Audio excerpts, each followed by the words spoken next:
നന്നായിട്ട് ചൂടായിട്ടുണ്ട് എന്ന് ഉറപ്പാണ്. ഓക്കെ, കൃത്യം സെൻട്രലായിട്ട് ഒഴിച്ചു കൊടുക്കുക.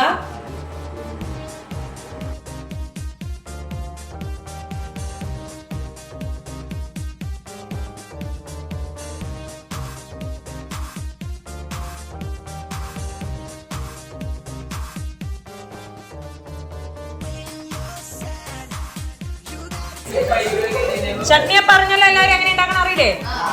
തേങ്ങ എന്ത് ചെയ്ത ആദ്യം ഒഴിച്ചു നോക്കട്ടെ കേട്ടോ. വേണ്ടേ ചൂടനെ കഴിക്കണല്ലേ ദോശക്കല്ലി നേരെ